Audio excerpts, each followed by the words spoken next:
గురూజీ 72 గంటల్లోనే ఫోన్ లోని అద్భుతమైన జ్యోతిష్య పరిష్కారం చూపిస్తారు. నమ్మండి, నమ్మకపోండి, ఇది నిజం. శ్మశాన కాళి రుద్ర చౌడీదేవి ఆరాధకులు #1 వశీకరణ స్పెషలిస్ట్.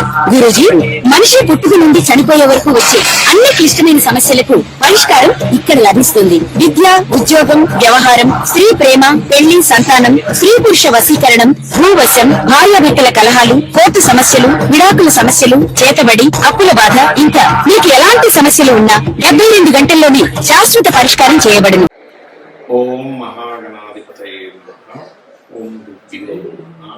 ఓం శ్రీ మనం ఈరోజు జూలై మాసంలో గ్రహస్థితి ఎలా ఉంది మరియు జూలై మాసంలో ప్రతి లగ్నము వారికి మేషం నుంచి మీనం వరకు లగ్నం వారికి లేదా రాశి తెలిస్తే రాశిని చూసుకోవచ్చు.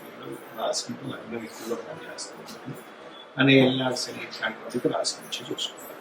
రైట్, ఇక జూలై మాసంలో అసలు గ్రహస్థితి ఎలా ఉంది చూసుకున్నట్లయితే మనకి మీన రాశిలో శని, వృషభంలో శుక్రుడు, మిథునంలో రవి గురువులు కలిసి ఉంటూ 15వ తేదీ నుంచి ఆ యొక్క రవి కర్కాటకంలో మారుతున్నాడు. అదేవిధంగా బుధుడు కూడా మనకి కర్కాటకంలో ఉన్నాడు. కాకపోతే ఇక్కడ ఈ శుక్రుడు మాత్రం వృషభ రాశి 26వ తేదీ వరకు ఉంటాడు, దానిలో మారిపోతాడు.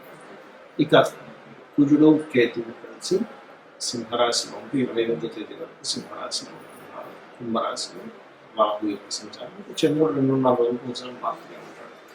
ఈ యొక్క గ్రహస్థితిని అనుసరించి ద్వాదశ రాసుల వారికి లేదా లగ్నం కలిసి వారికి ఏ విధంగా ఉండబోతుంది అనే విషయాలు చూస్తున్నాం. అయితే ఈ విషయాలు చెప్తుంది నేనైనప్పటికీ కూడా చెప్పిస్తుంది సాక్షాత్ అమ్మవారిగా భావిస్తూ కన్యా లగ్నము, కన్యా రాశి, కన్యవారికి కనుక చూసుకున్నట్లయితే ప్రధానంగా ఇక్కడ మీ యొక్క రాశ్యాధిపతి బుధుడు లాభస్థానంలో ఉన్నందుకు ఎప్పటి నుంచో బ్యాంకింగ్ రిలేటెడ్ సంబంధించిన విషయాల్లోని తండ్రికి సంబంధించిన లేదా హైయర్ ఎడ్యుకేషన్ రిలేటెడ్ సంబంధించినటువంటి విషయాల్లో మీకు చక్కటి అనుకూలమైనటువంటి వాతావరణం కలగనుంది. మరియు దూర ప్రాంతాలకు వెళ్ళడం ద్వారా, అదేవిధంగా రెండవ వివాహం కోసం ప్రయత్నం చేసేటువంటి వారికి వివాహ కారకుడు 9వ స్థానంలో ఉన్నాడు, అనుకూలత ఏర్పడుతుంది. అలాగే భూమి, గృహము ఇటువంటివి కొనుగోలు చేద్దాం అనుకునేటువంటి వారికి అనుకూలత ఉంది. కాకపోతే కొన్ని ఆటంకాలు ఏర్పడి అనుకూలత ఏర్పడుతుంది. ఎందుకంటే మీకు ఇక్కడ 12వ స్థానంలో మీ యొక్క లగ్నము లేదా రాశి నుంచి ఇన్వెస్ట్మెంట్ స్థానంలో కుజుడు కేతు ఉన్నాడు. కాబట్టి భూముల మీద ఇన్వెస్ట్మెంట్ చేసేటప్పుడు ఆ యొక్క మదుపు పెట్టేటువంటి ఏదైతే భూమి ఉందో ఆ భూమి ఏమైనా లిటికేషన్స్ లో ఉందా, సమస్యల్లో ఉందా, గొడవల్లో ఉందా అనేటువంటి తెలుసుకొని ఇన్వెస్ట్మెంట్ చేయండి. ఇష్టపడిన వారిని వివాహం చేసుకోవాలనేటువంటి ప్రయత్నం ఫలిస్తుంది. మరియు మీరు ఎప్పటి నుంచో ఫలానా వ్యక్తితో వివాహం అయితే బాగుంది అనుకునేటువంటివి కూడా కొంతవరకు అనుకూలంగా వస్తూ ఉంటాయి. కాకపోతే 7వ స్థానంలో శని భగవానుడు ఉన్నందుకు ఎంతైనా శని యొక్క సహజ స్వభావం అనేటువంటిది ఆలస్యం చేయండి. కాబట్టి అవతల వాళ్ళ నుంచి రిప్లై రావడం, ఏదైనా ఒక సంబంధం మాట్లాడడానికి వెళ్ళినప్పుడు అవతల వాళ్ళు తొందరగా చెప్పకపోవడం, అది కాకుండా కుజుడు యొక్క దృష్టి కూడా 7వ మీద ఉన్నందుకు కొంచెం ఏదైనా ఒక వివాహ సంబంధించిన విషయంలో చిన్న చిన్న వివాదాలు కూడా ఏర్పడటం, దాని తర్వాత బాగుండడం జరుగుతూ ఉంటుంది. మొదట్లో వివాదాలు వచ్చిందని తర్వాత సెట్ అవుతుందని అంటాం. అది పార్ట్నర్స్ తో కొంత వివాదాలు రావడం ఇటువంటివి కూడా చూపిస్తున్నాయి. పెద్ద మొత్తంలో ఏదైనా బ్యాంక్స్ నుంచి రావాల్సిన ధనం రావడము, దశమంలో రవి ఉన్నాడు కాబట్టి ఇది ప్రమోషన్స్ ఇవ్వాలి. కానీ దశమ స్థానంలో ఉండే రవి యొక్క రాశుల్లో కుజకేతులు ఉన్నందుకు ప్రమోషన్ విషయంలో కూడా కొంత పోరాడిన తర్వాత మీకు ప్రమోషన్ రావడం అనేటువంటిది బలంగా చూపిస్తుంది. అయితే దైవానుగ్రహము, అమ్మవారి అనుగ్రహం బలంగా ఉంది కాబట్టి మీరు ఎక్కువగా వెంకటేశ్వర స్వామి ఆరాధన చేయడము, శత్రువుపై జయం 6వ స్థానంలో రాహు ఉన్నందుకు ఉంది కావున వెంకటేశ్వర స్వామి ఆరాధన చేయండి. ఏదైనా ఇన్వెస్ట్మెంట్ తప్పనిసరి చేయవలసి వచ్చినప్పుడు నవగ్రహాల్లో కుజకేతు గ్రహాల దగ్గర దీపారాధన చేసి వెళ్ళండి. ఆ యొక్క విషయంలో ఇబ్బంది కలగకుండా ఉంటుంది. చాలా మంది 2 రకాల భయాలు ఎక్కువ పెంచుకుంటారు. ఒకటి ఏలినాడు శని, అర్ధాష్టమి శని, అష్టమి శని అనే శని ప్రభావం. రెండోది కాలసర్ప యోగం. ఇక్కడ ఒకటే గుర్తుపెట్టుకోండి, కాలసర్పము యోగం అనేటువంటిది ఏదైతుందో జన్మజాతకానికి అసలు అప్లై చేయకూడదు. అది కాలంలో జరిగే అంశాలు. ఇప్పుడు చూడండి, కాలసర్ప యోగంలో ఉన్నందుకే యుద్ధాలు కానివ్వండి, విమాన ప్రమాదాలు కానివ్వండి, ఇటువంటి వాహన సంబంధించిన ప్రమాదాలు కానివ్వండి, లేకపోతే మనకి మీరు గమనించినట్లయితే కొన్ని దేశాల మధ్యన కానివ్వండి, సునామీలు కానివ్వండి, కరోనా ఇట్లాంటివన్నీ కాల్చపోయి యోగంలో వస్తాయి. అంటే కాలానికి ఈ దేశానికి ఇలాగా చెప్పడానికి మాత్రమే. కేవలం నాకు సహజంగా ఉండే సర్పదోషాలు వాటికి కూడా పెద్దగా టెన్షన్ పడకుండా రావి చెట్టుకి ప్రదక్షిణం చేసుకోవడము, అక్కడ ఉండేటువంటి సర్పాల మీద పాలు లేనట్లయితే పసుపు నీళ్ళు వేయడం, లేదా సర్ప ప్రతిష్ఠ చేసుకోవడం ద్వారా ఖచ్చితంగా తొలగిపోతుంది. అంతగా భయం వేస్తుందండి నాకు కాల్సిపోయి యోగం వల్ల అన్నీ ఆగిపోతున్నాను, మీకు ఇన్నర్ ఫీలింగ్ ఉంటే కాళహస్తికి వెళ్ళరండి. ఈశ్వరానుగ్రహం ఉంటే ఖచ్చితంగా ఏ దోషమైనా పోతుంది. ఇక ఎల్నాడ్స్ అనే విషయంలో కూడా చాలా మందికి ఏంటంటే ఎల్నాడ్స్ అని ఉంటే ఏమీ పనికిరాదు అనుకుంటారు. నేను చాలా వీడియోలో చెప్పాను, అయ్యా ఎల్నాడ్స్ అనే సమయంలో సీఎంలు పిఎంలు అయిన వారు ఉన్నారు. నరేంద్ర మోడీ గారు కూడా ఎల్నాడ్స్ లోనే పిఎం అయ్యారు, అర్ధాశ్రమ్స్ లోనే కంటిన్యూ అయ్యారు. మోడీ గారి దగ్గర నుంచి మనకి చంద్రబాబు నాయుడు గారు, స్వర్గీయ ఎన్టీ రామారావు గారు, జగన్ గారు అందరూ కూడా ఎల్నాడ్స్ లోనే సీఎంలు పిఎంలు అయిన వాళ్ళు అని చెప్పి. కాబట్టి ఈ ఎల్నాడ్స్ అనే గురించి పెద్దగా మీరు భయపడకండి. కేవలం స్లో అవుతుంది. మనం దాన్ని కొంచెం ఎక్కువ పెట్టుకునేసరికి దీనివల్ల అవ్వట్లేదేమో అన్నదే మైండ్ లో పెట్టుకొని తిరుగుతూ ఉంటాం. దీనికి ఏమీ లేదు, చక్కగా గోవుకి బెల్లం తినిపించడము, అదేవిధంగా కాస్త శ్రమించడం, ఎక్కువ నిద్రపోకుండా పోస్ట్ పోన్ చేయకుండా కింద స్థాయి వాళ్ళని గౌరవించడం చేస్తుంటే ఎల్నాడ్స్ అనే ప్రభావం తగ్గుతుంది. ఎందుకంటే కార్మికులకి కర్షకులకి కారణం.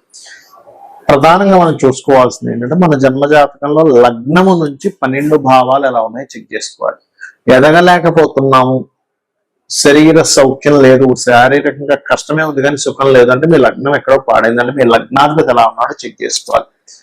ధనం రావట్లేదండి, ఎంత ప్రయత్నించినా ధనం విషయంలో చాలా ఇబ్బందిగా ఉంది అనుకునేప్పుడు మీ ధనాధిపతి ఎలా ఉన్నాడో చూడాలి. మీ ధనస్థానాధిపతి గనక పాపకర్తెరలో ఉంటే అది ఏ పాపకర్తెరలో ఉందో దానికి సంబంధించిన రెమెడీ చేసుకుంటే, దానం ఇవ్వడమో గ్రహాన్ని దీపారాధన చేయడం ద్వారానో పెరుగుతుంది. లేదా ఇంట్లో ఒక్కోసారి ఉత్తర భాగంలో దోషం ఉన్నా సరే ధనహీనత వస్తుంది. అంటే ఉత్తరంలో కంప్లీట్ గా వైట్ కలర్, నేను చాలా ఇల్లు వాస్తు చూసినప్పుడు వాళ్ళకి ఉత్తరంలో రెడ్ ఎల్లో కలర్స్ ఉండడం, లేదా ఉత్తరంలో బాత్రూమ్స్ ఉండడం వల్ల కూడా వాళ్ళకి దోషాలు ఏర్పడ్డాయి. అది మార్చినప్పుడు వాళ్ళకి అక్కడి నుంచి మళ్ళీ ధనం రావడం జరిగింది వాళ్ళ ఇళ్లలో. అలాగే మరొక విషయం ఏంటంటే ఇక్కడ మీకు సిబ్లింగ్స్ తో పడదు కొంతమంది, ఎందుకు 3వ స్థానం పాడైంది. సో ఎవరితో ఏ బంధువర్గం ఉన్న వాళ్ళతో పడదు, దానికి సంబంధించిన విషయంలో కొంచెం జాగ్రత్తగా ఉండడం, వాళ్ళతో రాసిపోవడం చూసుకుంటున్నారు. అదేవిధంగా కొంతమంది పలానా చదువుతున్నామండి కానీ నాకు ఎందుకు ఆ చదువు కలిసి రాలేదంటారు. అంటే ఏమిటి, మీ ధనాధిపతి వేటి మూలంగా ఉంది దానికి సంబంధించి చదవడం మంచిది. అంటే మీకు రవితో ఉన్నాడు, అప్పుడు ఏంటి మీరు మెడికల్ రంగాలు, చంద్రుడితో ఉన్నాడు ఫుడ్ రిలేటెడ్ లేదా ట్రాన్స్పోర్టింగ్ రిలేటెడ్, గురువుతో ఉన్నాడు టీచింగ్, బుధుడితో ఉన్నాడు బిజినెస్ మార్కెటింగ్, ఇట్లా ఒక్కొక్కటి. శుక్రుడితో ఉన్నాడు అందానికి సంబంధించిన, రాహుకేతులతో ఉన్నాడు ఫార్మా లేకపోతే ఫ్యాషన్, మన ఈ యొక్క సాఫ్ట్వేర్ రిలేటెడ్ సంబంధించినటువంటి, ఇట్లా ఒక్కొక్క గ్రహం దేనితో కలిసి ఉన్నాడు, సాటర్న్ తో ఉన్నాడు, ఆయిల్స్ లేకపోతే పురాతన సంబంధించి ఇట్లాంటివన్నీ కూడా. అలా ఏంటంటే అసలు మనకి ఎప్పుడు సరైనటువంటి యోగం ఉంది, ఇన్వెస్ట్మెంట్ చేయడానికి సరైన సమయం ఏమిటి అనేది ఆస్ట్రాలజీలో తెలుస్తుంది. చాలా మంది ఇన్వెస్ట్మెంట్ రాంగ్ టైంలో ఇన్వెస్ట్మెంట్ చేసి ఇబ్బంది పడ్డ వాళ్ళని చాలా మంది చూసారు. రైట్ టైం ఇన్వెస్ట్మెంట్ చేయించిన తర్వాత వాళ్ళు అద్భుతంగా వెళ్ళిన స్టేజెస్ నేను చాలా చూశాను. కాబట్టి ఏంటి, ఇన్వెస్ట్మెంట్ ఎప్పుడు చూడాలి, ఇన్వెస్ట్మెంట్ ఎప్పుడు చేయాలి. రాంగ్ టైం ఇన్వెస్ట్మెంట్, రాంగ్ టైంలో మ్యారేజ్ చేసుకోవడం వల్ల కూడా ఇబ్బంది వస్తూ ఉంటుంది. రాంగ్ టైంలో మనము గృహ నిర్మాణం ప్రారంభిస్తాం, అది ఆ సంవత్సరం కరెక్ట్ కదా, అలాంటి నెక్స్ట్ ఇయర్ చేసుకోవడం, లేదా ఒక 3 నెలల తర్వాత ఉంటుంది. అలా ప్రతిదీ కూడా ఇన్వెస్ట్మెంట్ దగ్గర నుంచి, విదేశాలు వెళ్ళడం దగ్గర నుంచి, గృహ నిర్మాణం దగ్గర నుంచి, అదేవిధంగా వివాహం చేసుకోవడం దగ్గర నుంచి అన్ని కూడా మన జ్యోతిష్ శాస్త్రంలో ఫలానా టైం ఈజ్ పర్ఫెక్ట్, మహాదశ అంతర్దశ కరెక్ట్ యోగిస్తుంది ఇక్కడ, లేదా గోచారం యోగిస్తుంది. ఈ రెండిట్లో ఏది యోగించకపోయినా ఆ టైంలో మనం ఆ యొక్క శుభకార్యాలు కానీ మనకి లైఫ్ లో పనికొచ్చేటువంటిది కానీ లాభం వచ్చేటువంటిది చేయడం వల్ల ఎటువంటి లాభము ఉండదు, గుర్తుపెట్టుకోండి. ఇక మీరు చేయవలసినటువంటి దేవత ఆరాధన ఏమిటి అని చెప్పి చూసుకున్నట్లయితే, ముఖ్యంగా మీరు చేయవలసినటువంటి దేవతారాధన ఎవరైనా సరే మీ పంచమాధిపతి మీకు రుణ రోగ శత్రుత్వాలను తగ్గిస్తుంది పంచమాధిపతి ఆరాధన చేసినట్లయితే. లేదు, రోజు ఉదయం సాయంత్రం లలిత అమ్మవారిని నమ్ముకోండి, లలిత సహస్రనామాలు లేదా మీ ఇష్టదైవాన్ని ఎవరినైనా సరే ఉదయం సాయంత్రం పూజ చేయండి.